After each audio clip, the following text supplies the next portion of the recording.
¿Qué tal, amigos y amigas internautas? Qué bueno que nos acompañan. Bienvenidos a una nueva emisión de El Salvador Today. Son las 8 de la mañana con 45 minutos y es un verdadero placer que nos permita llegar a donde sea que usted se encuentre a través de sus diferentes dispositivos. Quiero hoy darle la bienvenida nada más y nada menos que a dos candidatos del Partido de Concertación Nacional, la licenciada Sonia Mendoza y Marvin Reyes también, quienes ya han estado en este espacio acompañando. Desde ya, muchas gracias a ambos por estar aquí.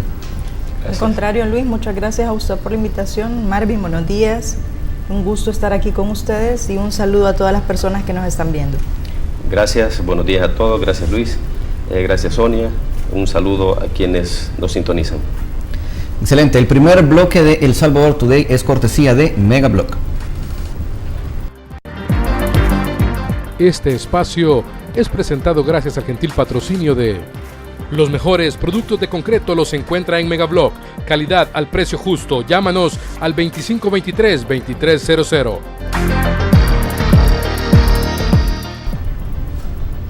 Continuamos en El Salvador Today. Gracias por permanecer con nosotros y claro, el agradecimiento para los amigos de Noticias Menotti, de Interdiario, El Salvador RX, El Calero de Metapán, El Oriental, Diario de Occidente, Sagastizado Center y Bitácora SB por estar retransmitiendo esta entrevista. De nuevo, el agradecimiento para ambos, gracias por estar aquí. Nos agrada mucho que nos acompañen de nuevo porque sin duda es importante conocer de parte de ustedes que ya están, digamos, ya fogueados por el último mes, por ejemplo, que la campaña ya comenzó en forma. Y también además son dos rostros nuevos. Creo que el ánimo, la mente del salvadoreño pues está sin duda buscando y analizando qué puede obtener o qué puede saber de los candidatos a diputados nuevos, precisamente porque ya hemos visto el desencanto que han generado los partidos y los rostros también más tradicionales.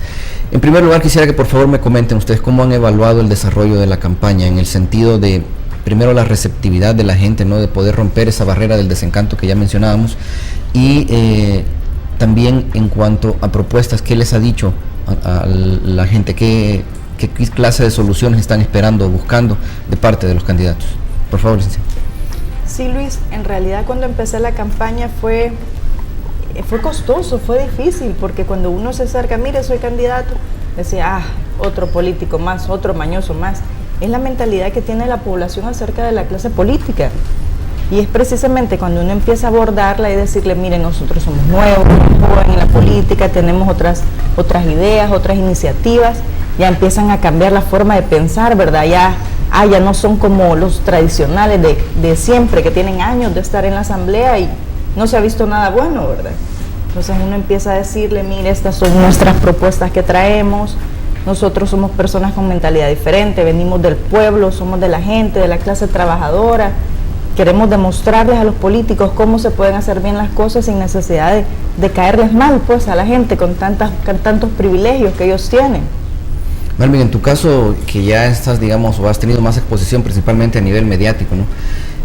¿Cómo te reciben y un poco también qué hay de la receptividad sobre el tema de las condiciones laborales de los agentes policiales, más en el entorno que se genera luego de los casos, ¿no?, de la gente desaparecida y otros que hemos visto de violencia de género dentro de la policía?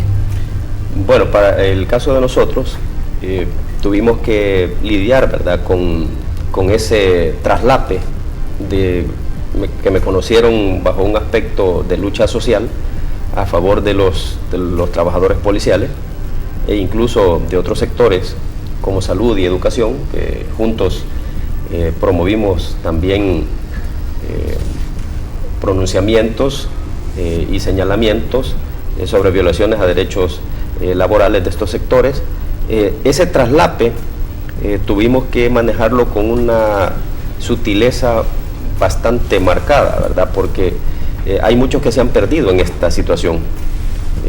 Hay algunos compañeros nuestros del mismo partido, sí, que han estado en otros escenarios y cuando ya pasaron a este aspecto político se perdieron. No saben cómo manejar este ambiente, ¿verdad?, cómo llegarle a la gente, cómo proponerle a la gente y sobre todo despertar en la población el deseo de transformar esto, ¿verdad? Es una situación que nosotros le hemos manejado con mucha fineza, con mucho tacto, ¿verdad?, para que no se vea eso muy abrupto, ¿verdad?, cambiar de un escenario de lucha a un escenario, digamos, político. Por eso yo siempre he mantenido mi perfil bajo las mismas condiciones, ¿verdad? Digamos, el discurso agresivo, crítico, duro, es parte de mi personalidad, ¿verdad? Que se ha construido a través de esta lucha social. Entonces esas mismas características se mantienen. Ahora, dentro del ámbito de la corporación policial, es un aspecto que nosotros estamos tocando también, porque es un gremio que tiene una gran cantidad de personas y que deben tener el respaldo político también, a un representante directo de la clase trabajadora policial, y a ellos se les ha planteado diferentes propuestas de reformas que van en el sentido de beneficiar más que todo a la escala básica, que es la más olvidada y la más discriminada dentro de la corporación policial. Lógicamente este es un aspecto de toda esta plataforma política que podemos irlo desarrollando fuertemente. Ayer en la noche fue cuando el presidente de los Estados Unidos, Donald Trump, dio en forma su primer discurso del Estado de la Unión, y eso nos viene a afectar aquí porque creo que ha quedado todavía más claro la ideología que maneja este señor y digamos, el carácter nacionalista de sus políticas, que va acompañado con un ingrediente muy fuerte de anti-inmigración, ¿verdad? De anti-inmigrante principalmente. Eso les plantea a los salvadoreños que residen allá bajo formas, digamos, irregulares de inmigración, tanto como a los que vivimos aquí, que en gran medida pues sabemos que nuestra economía, una de sus dos piernas son las remesas familiares, nos plantea un escenario bastante complicado. Ahora, aquí ya se habló de diferentes cosas, ¿no? De un incentivo, de un pago de $1.500 a los que sean regresados, se ha hablado de Qatar, se ha hablado, bueno, una serie de situaciones. Pareciera que estamos perdiendo un poco el punto, y es que se trata de generar aquí en El Salvador las condiciones para una vida digna, que no fuerce la migración.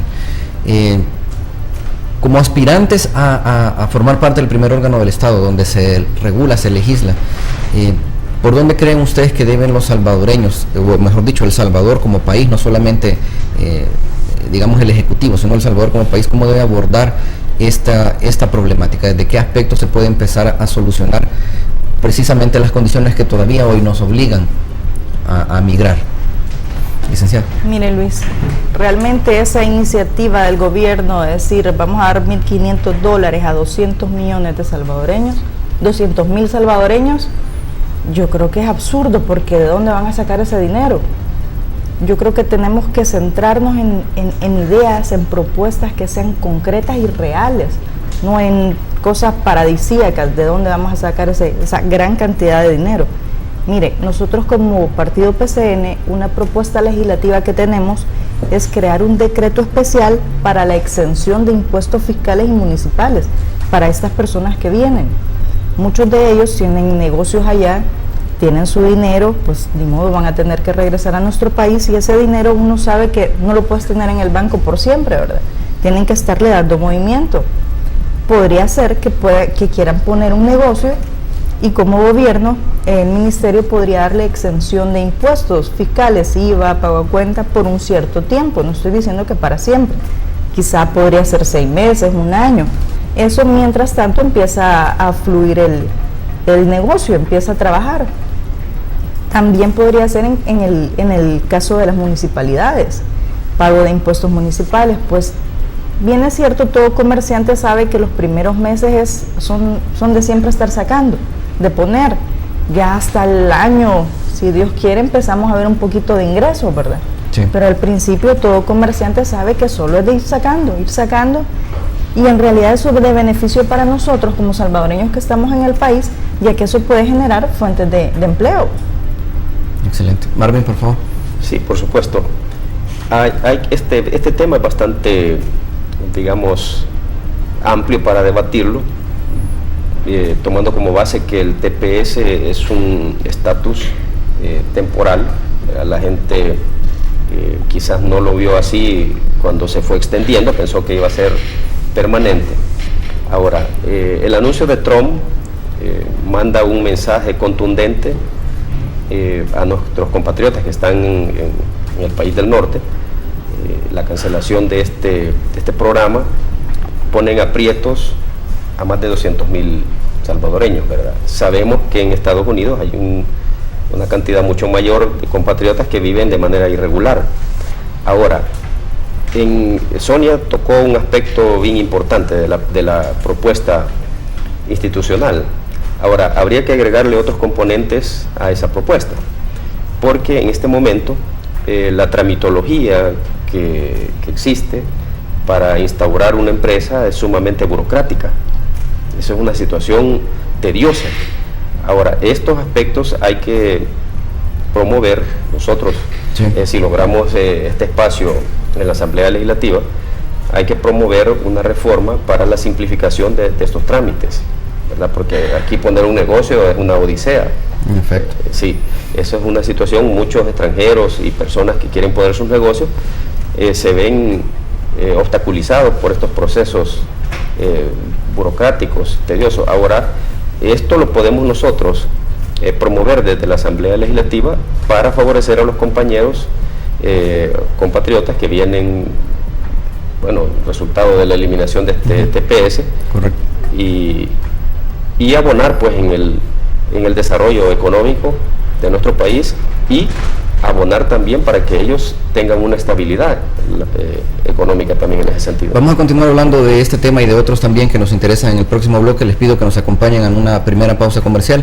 Vamos a tratar de aprovechar lo mejor el tiempo que todavía nos resta. Amigos y amigas internautas, por favor, no pierdan la sintonía de El Salvador Today. Recuerden que también estamos a través de Noticias Menotti, de Interdiario, de El Salvador RX, El Calero de Metapán, El Oriental, Diario de Occidente, Sagastizado Center y Bitácora SB. Enseguida regresamos.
Vivimos presos en nuestras casas, secuestrados por la delincuencia, por la pobreza y la inseguridad.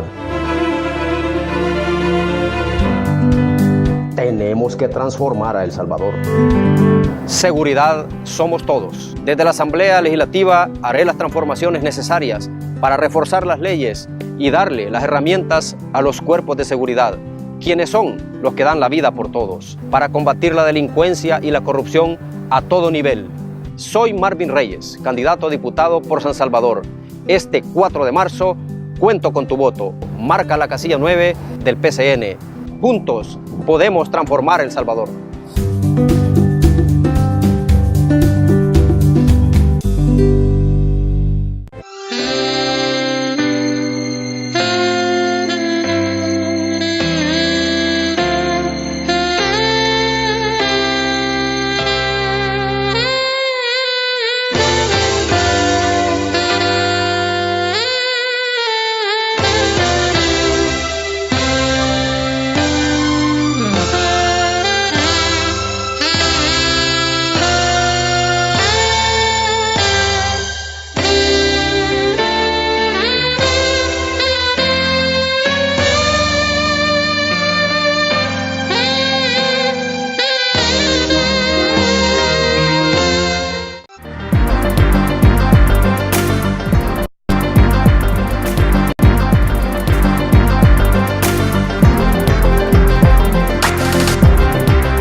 Continuamos en El Salvador Today. Gracias por permitirnos llegar hasta donde ustedes se encuentran. Reiteramos el agradecimiento para los amigos de Noticias Menotti, de Interdiario, de El Salvador RX, El Calero de Metapán, El Oriental, Diario de Occidente, Sagastizado Center y Bitácora SB. Quiero también que me ayuden un poco a dilucidar desde la Asamblea Legislativa cómo podemos o cómo podrán ustedes, digamos, en caso de que la ciudadanía así lo decida, ¿no?, de sentarlos en un curul, ¿cuáles serían, digamos, las primeras propuestas que ustedes llevarían y cuáles serían, digamos, su bandera, digamos, de su gestión como diputados? Licenciada, por favor. Mire, Luis, realmente mi campaña la quiero enfocar a la niñez, salud, pero dentro de las propuestas del partido hay una que me llamó mucho la atención y es con respecto al área de educación. Dice puntualmente, elevar a rango constitucional la asignación del 6% del Producto Interno Bruto para el Ministerio de Educación.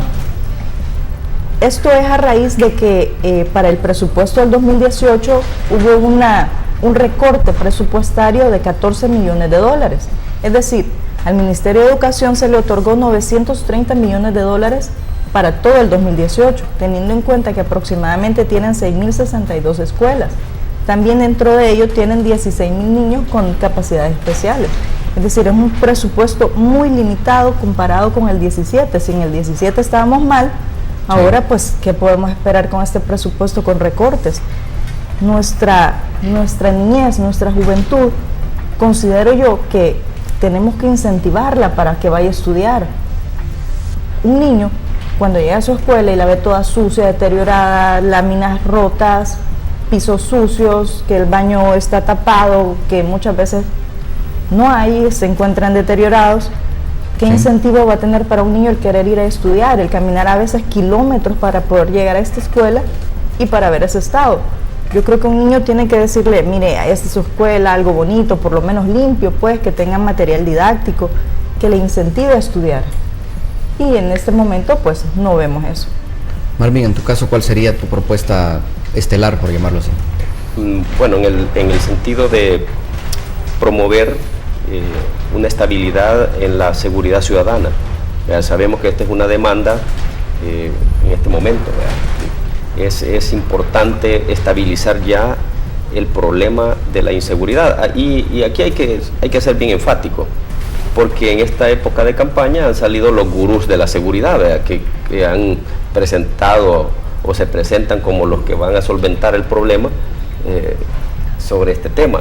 Y decirlo, la inseguridad tiene agentes multicausales. Entonces nosotros vamos a promover primero el fortalecimiento de las instituciones que están a cargo de la seguridad pública, ¿verdad? A la policía hay que dotarle de más recursos, también de mejorarle las condiciones laborales a los policías, a los soldados, y posterior a eso vamos a promover una ley especial para combatir los grupos al margen de la ley, llámense como se llamen, pero una ley que sea, que tenga dientes, que tenga uñas y tenga todo, porque por ahora nosotros tenemos una cantidad de leyes, pero son leyes de Suiza, ¿verdad?, que no van acorde a la realidad de nuestro país. Ahora tenemos que legislar en relación a eso, ¿verdad?, para poder controlar esta situación, bajarle los niveles de inseguridad, para que esto permita que nos quiten esos calificativos deshonrosos que nos hemos ganado nosotros como el país más violento del mundo, y empezar a promover que la inversión extranjera venga a nuestro país para generar fuentes de empleo dignas y que se vaya reduciendo esa situación del subdesarrollo en el que hemos caído profundamente. Excelente. También saben que otro tema, digamos, que creo que contribuye un poco a lo que hace difícil ese contacto con la ciudadanía es todos estos privilegios que hemos visto que los diputados tienen en la Asamblea Legislativa. Ahora, también ahí se traza una línea un poco difusa, digamos, porque hay ciertas necesidades que en efecto se deben financiar. Creo que contigo lo hemos platicado, Marvin, un poco sobre los viajes, digamos, un viaje, o sea, no es necesariamente malo, no es todo el tiempo, digamos, un viaje innecesario, sino que hay ciertas misiones que necesitan, en efecto, pues el costo del viaje, el alojamiento y obviamente algún tipo de viáticos, pero También existen cuestiones como bonos, cuestiones como el seguro médico privado. Entiendo que también hay un fondo discrecional que tienen los diputados asignados. Quisiera pedirles su postura sobre estos temas, sobre los privilegios que tienen los diputados, cómo deben administrarse, en el sentido de distinguir lo que sí realmente se necesita de lo que constituye nada más un privilegio. Comienzo contigo, Marlon. Bueno, primero, los privilegios que se manejan o que hemos conocido nosotros, que se dan en la Asamblea Legislativa, deberían de reducirse o eliminarse en algunos casos para los diputados específicos, ¿verdad? Por ejemplo, el caso del bono, no es correcto hacer, digamos, una generalización de decir vamos a eliminar el bono de la Asamblea Legislativa, porque entonces estaría afectando a la ordenanza, al de la biblioteca, al que está abriendo la puerta ahí en la Asamblea. El bono lo merecen todos los trabajadores que están ahí en la Asamblea. Pero eso no existe, por ejemplo, en otras instituciones. Es decir, sabemos que eso existe en el órgano judicial, principalmente en la Corte y en la Asamblea, pero el Ejecutivo, tal vez en algunos niveles, que no conocemos, no en todos. Sí, lo que pasa es que esta es una lucha que ha ganado la organización de trabajadores. El sindicato de la Asamblea Legislativa es el que ha ganado ese derecho de tener estos privilegios o prerrogativas para los trabajadores, en el caso de los bonos. Yo no estoy de acuerdo que los diputados reciban ese bono, ¿verdad? Porque ya en sí el salario de un diputado es muy alto para que le estén compensando con otras prerrogativas adicionales, y eso prácticamente le manda un mensaje de ofensa al pueblo salvadoreño, que estén utilizando ese dinero para beneficio personal. ¿Usted qué opina, Sonia, por ejemplo, de los gastos en teléfonos celulares, los gastos en, digamos, en renovar flota vehicular que está asignada principalmente a los directivos, y todos estos gastos de representación que incluso están dentro de bien detallados en el presupuesto que se le hace a la Asamblea? Mire, Luis, aquí todos los candidatos que vengamos le vamos a decir no estamos de acuerdo, pero realmente para hacer algo concreto, algo real, que se crea, deberíamos reformar el RIAL, Reglamento Interno de la Asamblea Legislativa, dejarlo ahí plasmado, que ese tipo de beneficios no tienen que darse.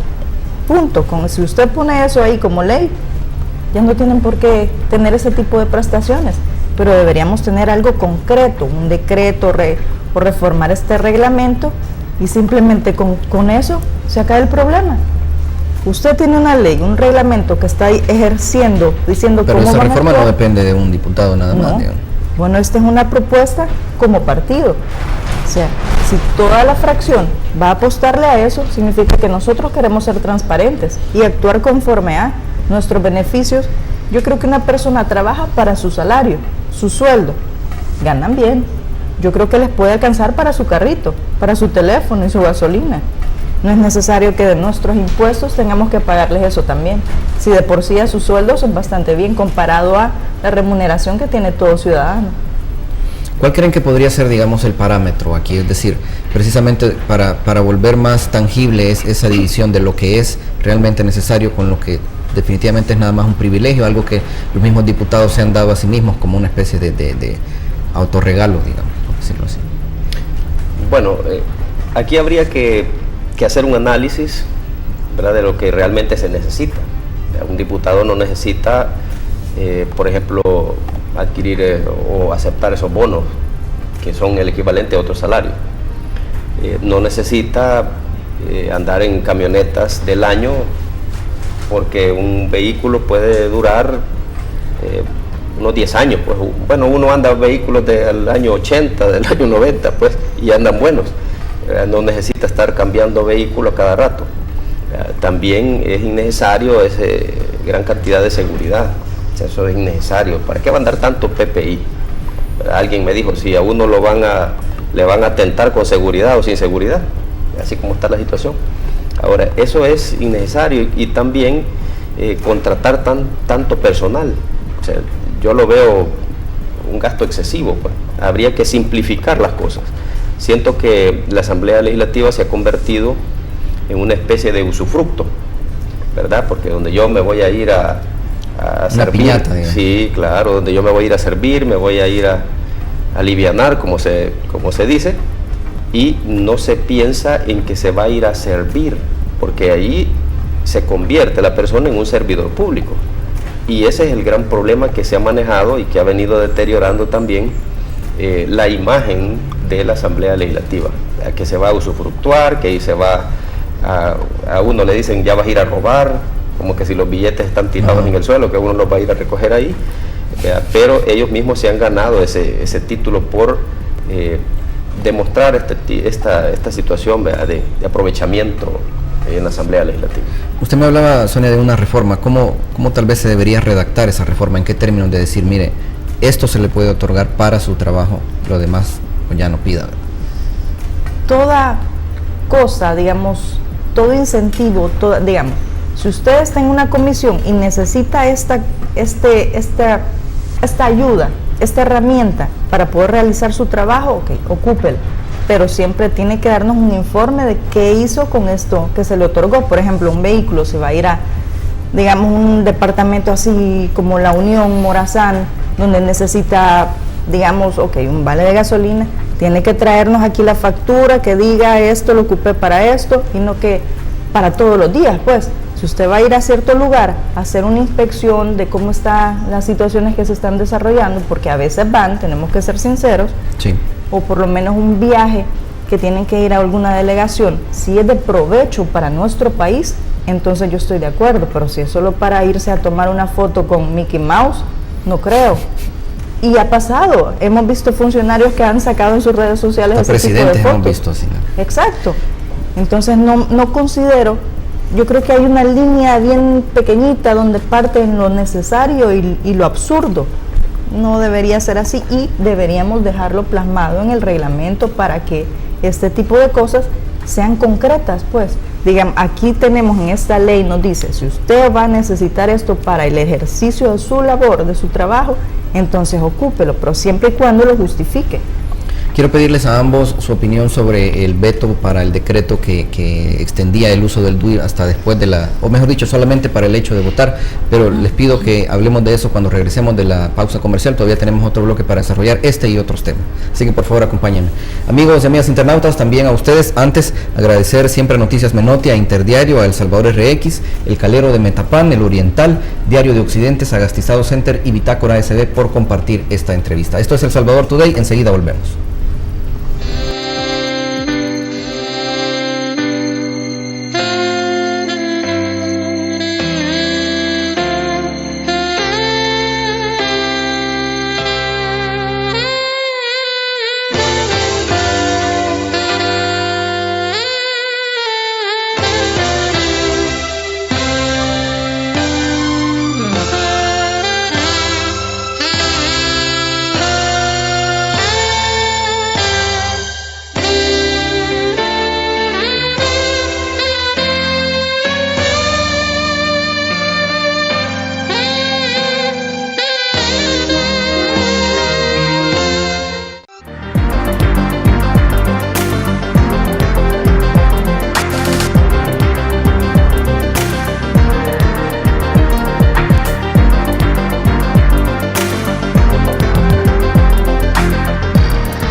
Continuamos, amigos y amigas internautas, esto es El Salvador Today y quiero recordarles que puede enviarnos sus preguntas y comentarios a través de Twitter, donde nos encuentra como @croniosb, o en el caso de mi cuenta personal como @LuisAlvarado. Además está el WhatsApp, que es el 7017-4887. Precisamente a través de WhatsApp es que nos llegaban preguntas acerca de este tema, ¿no? ¿Qué se puede hacer o qué propondrían ustedes, digamos, para todas estas personas que debido al veto presidencial se van a quedar sin poder votar en las elecciones porque, pues, por diferentes razones, las que sean, ya sean monetarias, que es la principal, no van a poder renovar su DUI. Sabemos que votar es un derecho constitucional, es precisamente uno de los argumentos que se estaban esgrimiendo en la Asamblea el día que se aprobó ese decreto, pero todo derecho se ejerce, pues, dentro del marco de la ley. Ahora, ¿cómo conciliamos estas dos cosas? ¿Qué se puede hacer todavía hoy, 31 de enero, cuando las elecciones ya son en 32 días? Licenciada, por favor. Mire, Luis, realmente es un tema bien complejo, porque yo como abogado puedo decirles mi derecho constitucional. Sí. Está plasmado en nuestra Carta Magna. Yo tengo derecho y mi obligación es ir a votar. ¿Cómo puedo decirle a la persona, usted tiene que ir a votar, es su obligación, si el mismo presidente está vetando ese decreto que diga que pueden ir a votar con DUI vencido? Ciertamente este DUI puede estar vencido, pero para otro tipo de trámites, pero este es el documento donde le identifica que es usted.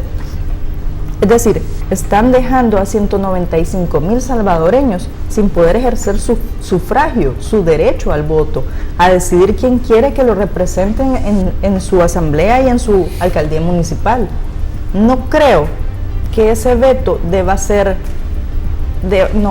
tiene que haber una organización que meta una apelación a ese veto, porque no es posible que, ciertamente es nuestro presidente, hay que respetarlo y decirlo, pero no me parece que sea acorde. Pero también hay que criticarlo, es parte de nuestro deber también. Sí, la verdad es que sí, hay que criticarlo, pero también hay ciertas acciones que no son acorde a derecho, pues, porque ¿cómo es posible que un veto presidencial esté en contraposición de nuestra Constitución? Si se supone que él es nuestro máximo representante y debería emitir decretos o leyes acorde a las legislaciones que tenemos como país. Y está haciendo todo lo contrario, pues. Una persona tiene derecho y obligación de ir a votar. Marvin, ¿crees tú que se puede subsidiar, como se hizo creo que en el 2012 fue que se subsidió en algunos municipios muy específicos, pues los que sabemos que están por debajo de la línea de pobreza, la renovación del DUI, precisamente para asegurar que quienes no tienen los recursos puedan ir a votar? Lo veo bastante difícil, ¿verdad? No, en este momento no se le ve ninguna intención ni de parte del gobierno ni de institutos políticos que pretendan generar ese soporte o ese apoyo a las personas que tienen el DUI vencido. Esto yo lo podría valorar como una incoherencia en el veto presidencial, debido a que aquí se ve como una especie de temor, ¿verdad?, a que la gente vaya a votar por el hecho del desgaste del partido de gobierno y por todo lo que se le ha señalado durante su gestión, en esta y en la anterior, y la gente le va a dar el voto de castigo. Entonces, bajo ese análisis, o breve análisis, se puede concluir que es una de las razones por las cuales fue vetado este decreto. Sin duda es importante lo que señalas, porque sí, de hecho, hemos visto, ahí hay que decirlo, ¿no?, de parte del alcalde de San Salvador, pero también movimientos de otros tipos, digamos, en los que pareciera que en efecto se está promoviendo la abstinencia, entonces el ausentismo, mejor dicho, en las elecciones que aparecen. Y también es importante llamarle la atención a la gente sobre eso, llamarle la atención a nosotros mismos y a todos los que nos puedan ver en este momento, sobre qué podría pasar si esta campaña de no ir a votar de hecho tiene resultado, de hecho funciona y nos reduce, como pasó también en la elección anterior, la cantidad de personas que va a votar.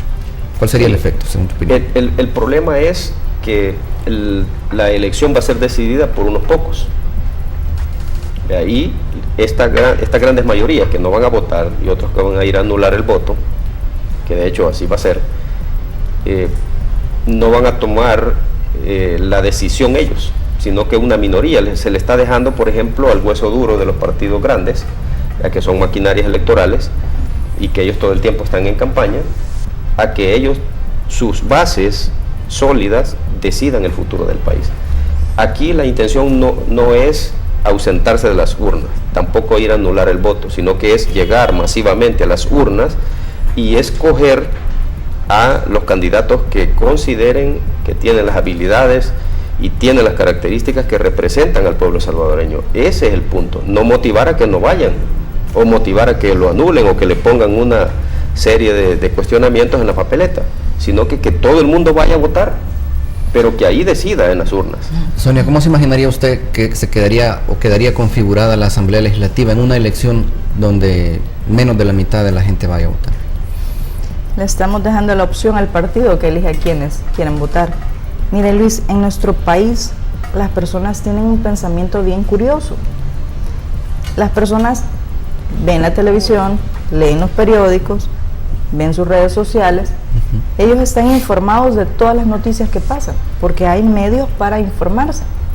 Ellos leen y están informados, pero ellos opinan.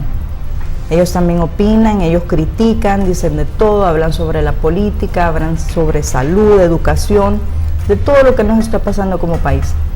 Pero el día en que pueden hacer algo para cambiar la forma como estamos, no lo hacen, no van a votar.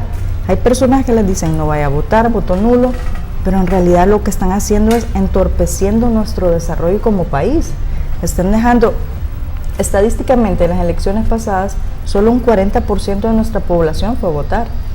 Es decir, ¿cómo podemos dejar que la mayoría no opine y simplemente unos poquitos decidan cómo queremos que sea nuestro país? Pero tal vez un poco, para hacer la pregunta un poco más claro, ¿a quién beneficia esto? O sea, ¿quién sale ganando cuando los salvadoreños nos quedamos en la casa o el día de la elección nos vamos a la playa, a la montaña, a pasear al perro? No sé, ¿qué puede bueno salir de esto? ¿Para quién sería bueno un escenario así?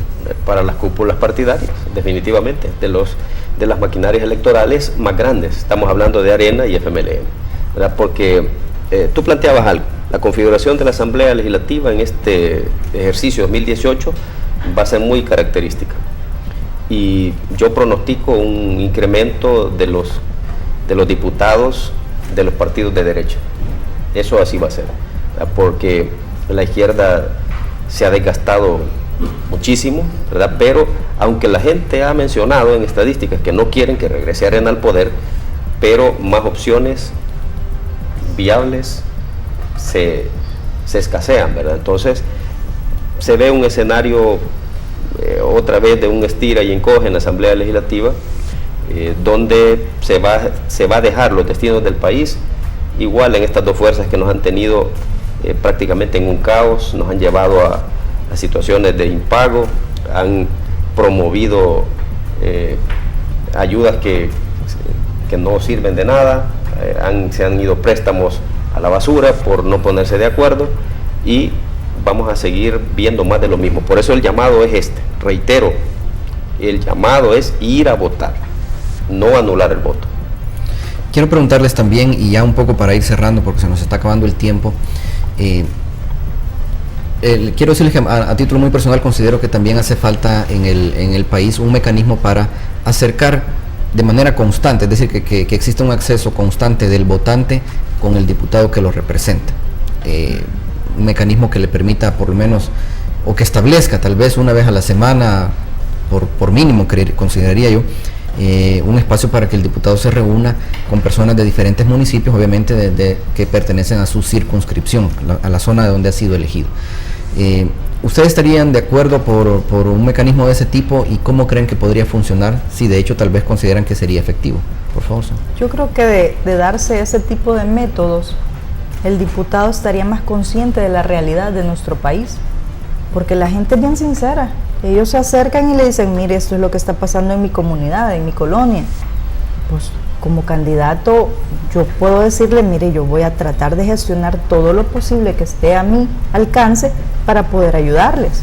Pero ciertamente estando en la asamblea tenemos una gama de posibilidades mucho más amplias. Y lo que usted mencionaba, esto de un diálogo cercano, es lo que siempre piden. Es lo que, como en mi campaña, eso es lo que siempre me dicen. Miren, qué bueno, ojalá que siempre sea así, ¿verdad? Que cuando lleguen a la asamblea anden caminando así en la calle, abajo de sus carritos blindados, y no solo en su oficina, ¿verdad? Que es donde generalmente pasan. Yo digo que es cierto, tienen que hacer su trabajo como oficina, como desempeñarse su labor cotidiana con respecto a crear, modificar, reformar, derogar e interpretar las leyes. Pero también un trabajo muy importante es el trabajo social. Podrían dejar un día a la semana por lo menos para ir a visitar comunidades y que la gente no solo esté pensando, solo porque es tiempo de campaña andan regalando cositas. Yo creo que la campaña debería hacerse los 3 años, no solo los 2 meses que nos dan para elecciones. La gente eso es lo que siempre me pide. Mire, por favor, dígales, vengan, desen cuenta de la realidad que nosotros estamos viviendo. Hay personas que se me han acercado y me dicen, mire, esta camisa que me la regaló el tal partido político no es porque a mí me guste, no es porque, ay, qué bonito el color, es porque solo esta tengo, me dicen. Cuando llegaron, para mí fue una bendición que me dieran esta camisa. Porque, o sea, yo le hice el comentario a la señora, mire, pero con esa camisa no vaya a llegar a la sede. No, mire, sí que no es que me guste el partido, porque solo esta tengo. La verdad fue bien duro escuchar esas palabras. Marvin, en tu caso, ¿qué opinas de un mecanismo así, un poco más acercamiento? Y te voy a pedir también, por favor, un poco la brevedad, porque sí, ya no estamos pasando. Sí, por supuesto. Es que lo que pasa es que hay que sacar ya el patrón de político prefabricado, del que la gente está cansado. Hay que, en lugar de esperar que la gente llegue a la asamblea, hay que ir uno con la gente. Hay que salirse de las oficinas en el tiempo que sea necesario, ¿verdad? No obviando las obligaciones que pueda tener la Asamblea Legislativa, claro, y generar un espacio para ir con la gente, hablar con ellos, conocer qué es lo que les está afectando y promover todos los efectos para reducir la situación en la que están. Esto es algo que nunca vemos, pues. Yo nunca he visto a diputados que anden en los territorios.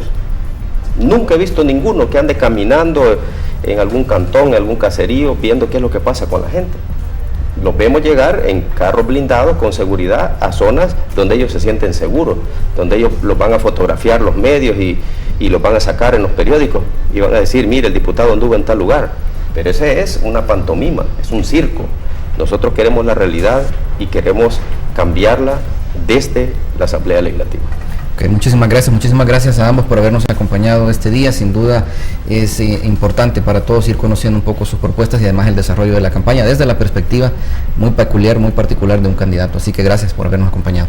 A usted, Luis. Amigos y amigas internautas, también a ustedes por el tiempo que nos han dedicado. Nos despedimos sin antes agradecer de nuevo a Noticias Menotti, a Interdiario, a El Salvador RX, al Calero de Metapán, El Oriental, Diario de Occidente, Sagastizado Center y Bitácora SB por estar retransmitiendo esta entrevista. Como siempre nos despedimos recordando que el costo de desentenderse de la política es ser gobernado por lo peor que la sociedad tiene para ofrecernos. Hasta la próxima.